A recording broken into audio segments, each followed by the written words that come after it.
Good Lumbus. I said good Lumbus. I done put two words together.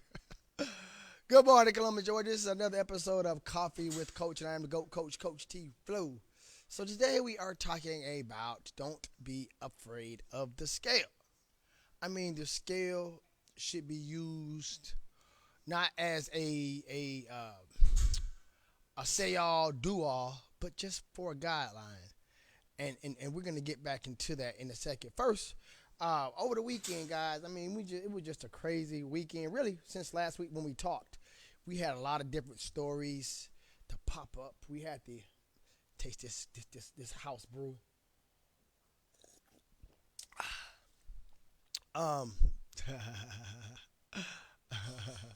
we the case with the teacher getting his hair braided. I mean, that was a real big case, and hopefully we can do another Coffee with Coach special edition with one of my homeboys. We're gonna talk about it. Was he maybe out of bounds letting girls unbraid his hair ethnically? I mean, I'm older, guys. Hair is just hair, but I can see why people say it was bad look, with middle schoolers playing in his hair. I think when you have something that's a gem, and black teachers to me are gems because we don't have a lot, especially male teachers. That's what I meant to say. Black male teachers. As long as nothing sexual or something for profit was taking place. I mean, hey, if I'm that principal, don't do it again, guy. Hey, it's not a good look. Don't do it again. No, it's harmless, but don't do that. And that's it. For the guy to get fired, suspended, or whatever the case may be, I definitely think that was extreme. And then, in the social media world we live in, everybody trying to cash in off everybody else's misery. That's just the world we live in. If you make a mistake or if you do something wrong, best believe somebody's going to try to cash in on it by making a video and then going in and giving their 2 cents. They can say anything, and people will see it on there, and they'll just run with it like it's the gospel truth. And that's what I hate about social media. It gives everybody a voice, and most people on here are liars, deceptors. They're not going to be real with you. They're going to tell you what they want you to hear for clicks, for clickbait. So that's just what I believe in. Um, like I said, to me, a teacher and a black male teacher, we're gems. Well, I guess I'm a teacher in sorts, but there's not many. I mean, there's just not many. So we have to protect our brothers who are responsible for teaching our children. And to me, teachers do so much that's people are like, well, just stick to the curriculum. Do y'all really want them to stick to curriculum? Because if they did, a lot of you parents, and I'm not going to say moms, but assuming that most kids stay with their mom, if these teachers really stuck to the curriculum, a lot of y'all would have defects all in y'all business. Because my teacher friends say a lot of y'all send y'all kids to school any kind of way. These kids come to school, these kids come to school smelling like weed. Y'all will literally be in the car smoking a blunt with your kids and then drop them off. So the teacher has to ignore that. She out of classroom in middle school smelling like weed. But y'all say stick to the curriculum. The curriculum says drug use, call the police. Hey, this kid smells like weed. Check this kid. But y'all don't want to have that conversation because not to mention the thousands of dollars that they say annually that the average teacher spends out of her pocket for her classroom. Get what? She ain't got to do that. Nowhere in the curriculum do they say you have to spend your money for your children, for your children's comfort. That's on their parents. But guess what? They do it anyway. So that's a conversation a lot of y'all really don't want to have because if they did, a lot of y'all kids would be really worse off if the teacher did stick to the curriculum. From them having to call the authorities on you every time that your child smell like weed, kids that come to school with no jacket on during the rain. It's so much that they can report if they wanted to. So when we start nitpicking teachers about hair braided, like I said, wasn't nothing sexual or for profit. He was just bonding with his students to me.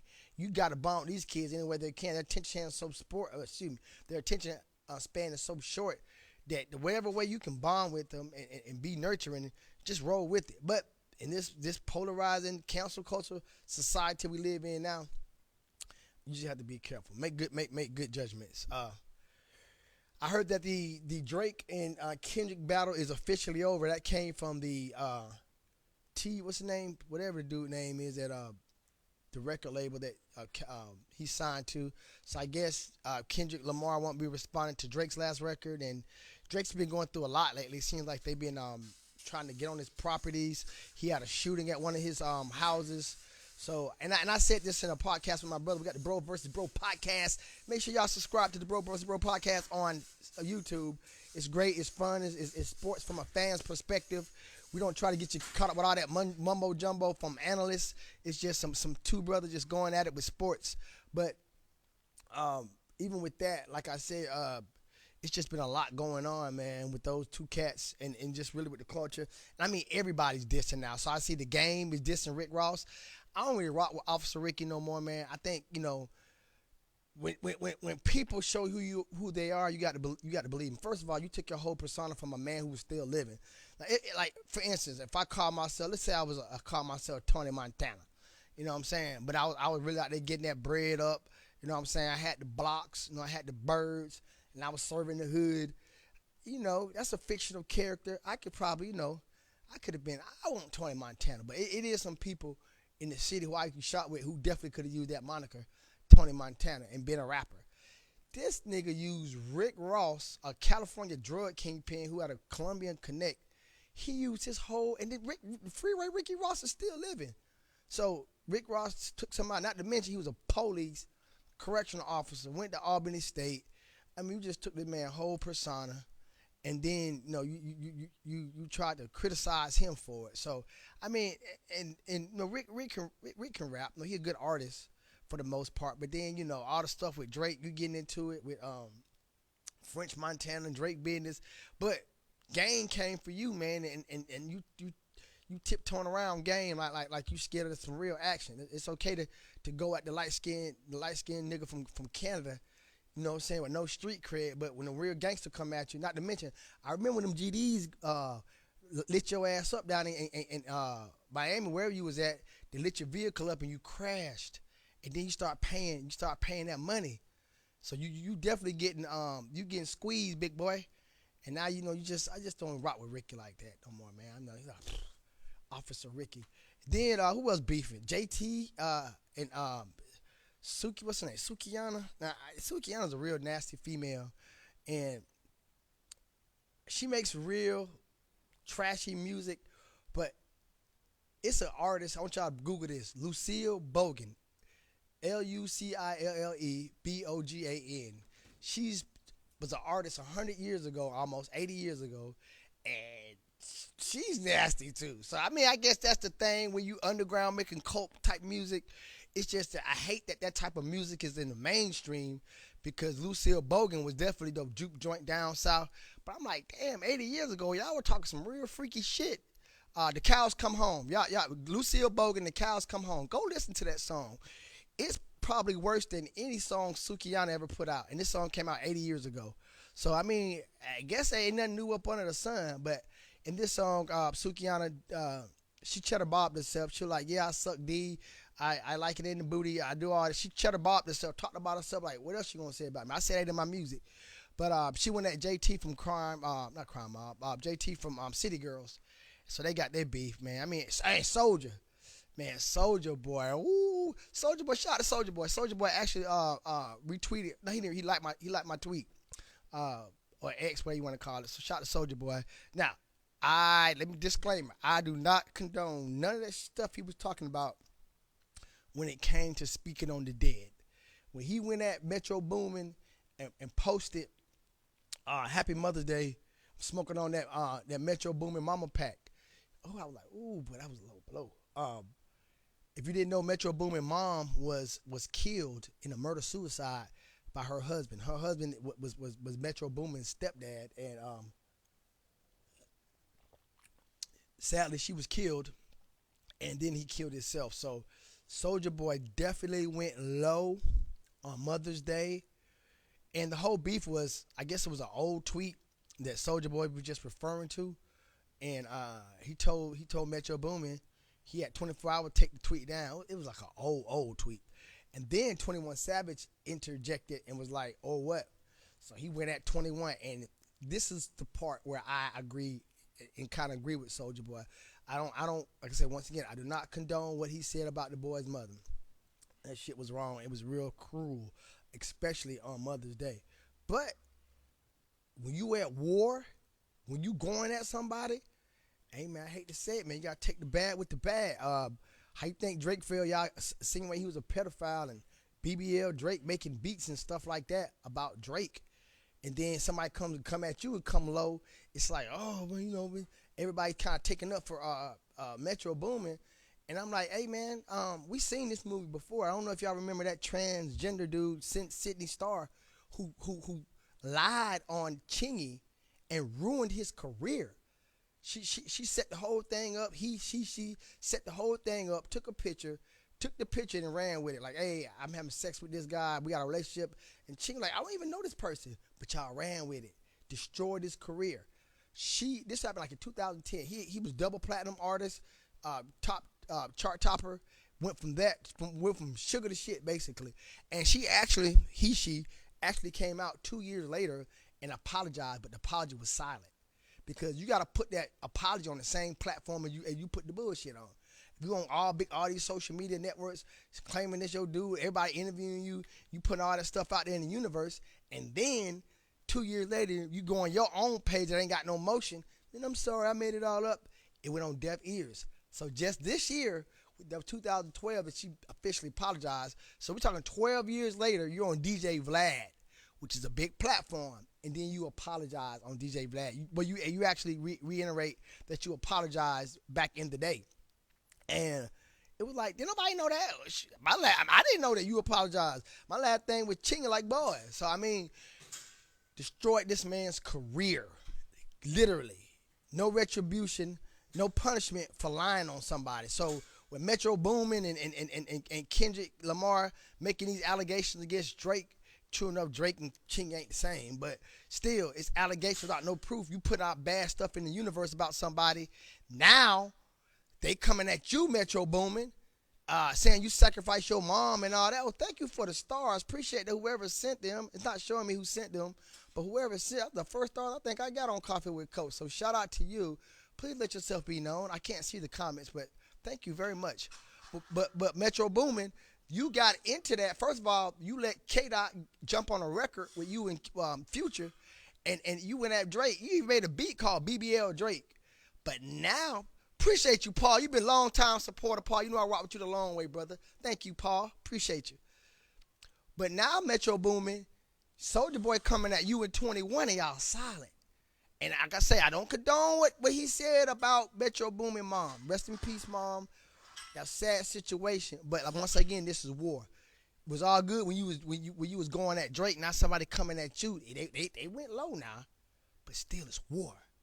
It's war. Y'all battling. So, I mean, we just got a lot going on in rap, man. And to be the devil's advocate, once again, it's only the niggers, only the niggers, only the niggers who act this way. Only black people. You would never see no other race just continue to pound each other, shit on each other, talk about each other, desecrate each other with music. No other genre, no other race but American niggas. I hate it. I hate that it happens. It's not, people's good for that shit ain't good for hip hop. How is good for hip hop? This man talking about this man dead mama. How is it good for hip hop when this girl talking about this girl snow cane and her feet dusty? I mean, they janking basically, talking shit about each other. How is that good for hip hop? Show me how it's good for hip hop.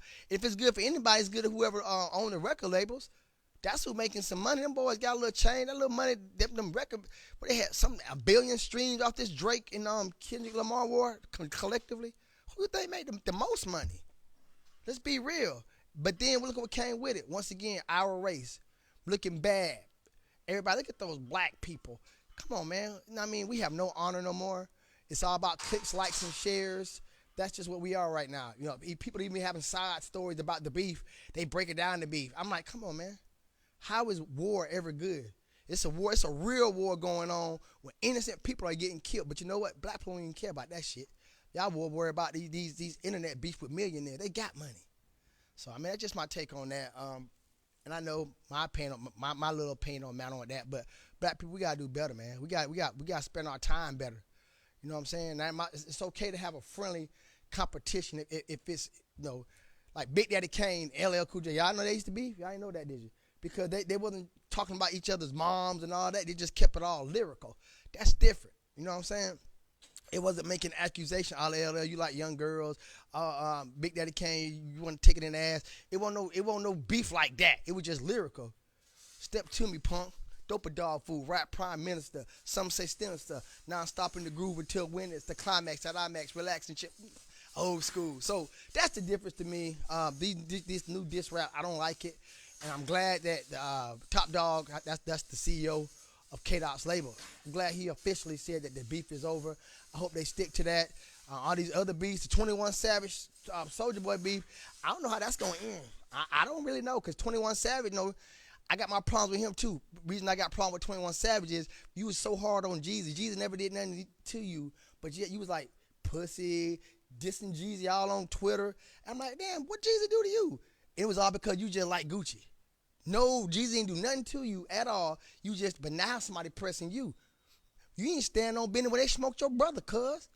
You from Britain, and they smoked your brother over there. You talk all that gang stuff. What did you do? You didn't do nothing.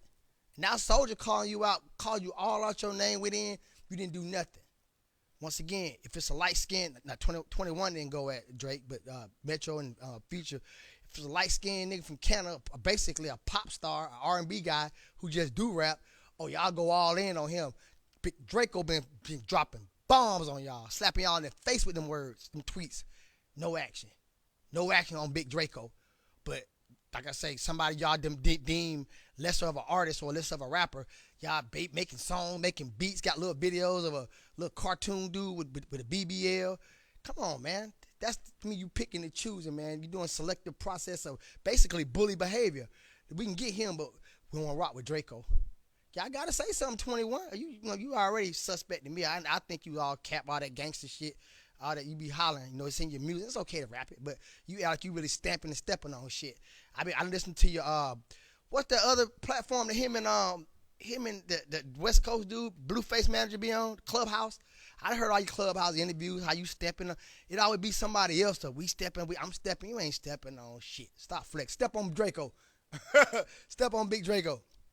All right, guys. So today's topic is the scale. This coffee good. I'm trying to drink before it gets cold. But yeah, let the scale be a guide, guys. Let the scale be a guide for you. Don't be afraid of it. So we drive down the street, and you in your own lane. I'm going to use this as an analogy. When you driving down the street and you're in your own lane, you still have two things on the side of you. You have a white line and a yellow line. The yellow line is in the middle and the white line's on the edge. That's just to keep you in bounds. That's what a scale is. It's not that all say all. You can drive without those lines, but if you get too far I know on the highways, if you get too far to that white line, it'll let you know, get your ass over. And if you're in the middle, they had a little bump, a little sensor, it's down there, you hit that, so it guides you back in. And that's what a scale is. Too many people are afraid of the scale, but the scale will let you know what the hell is going on. Even if it's not moving. I'm going to give you a great example. Last week, I weighed 207. This week, I weighed 207. But I know 100% that I've gotten gains in this last week because I've tapered on my eating. True enough, I had a back injury, so I wasn't able to hammer down with the weights. But I've been walking. I went over all my steps. I averaged like 18,000 steps last week. So I know, I don't care what that scale say.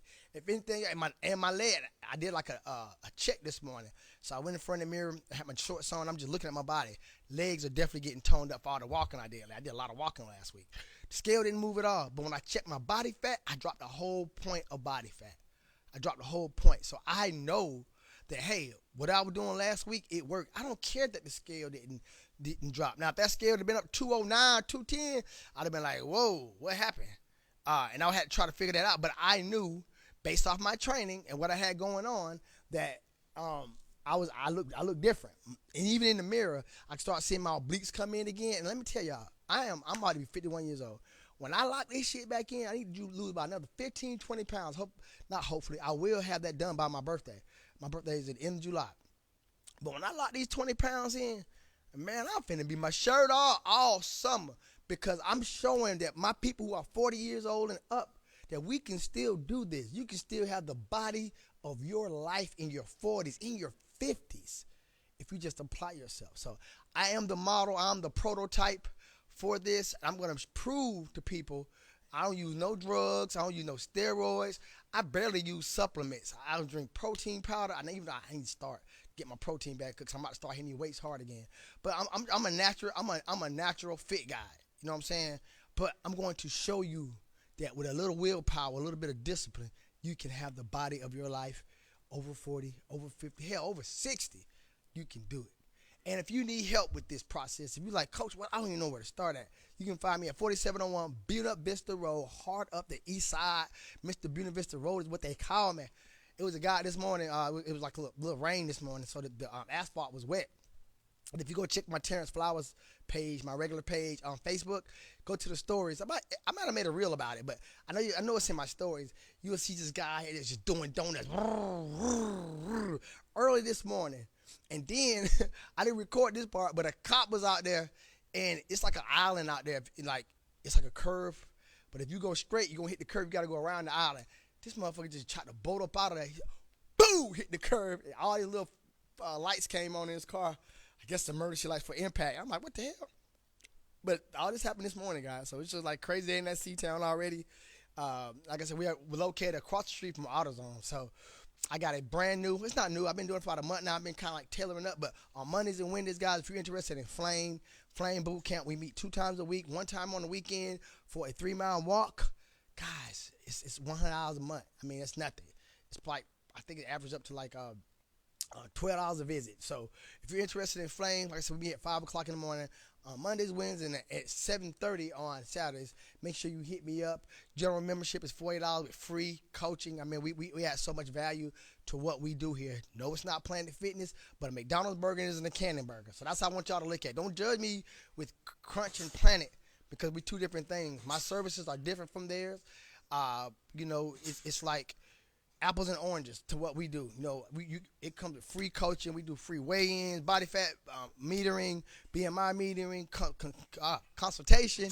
Like I say, the free coaching is probably the biggest asset that you will get. Not only me, but my other coaches who I got here. For my coaching training, my nephew, Tashawn, I call him Baby Saved, from Coach John.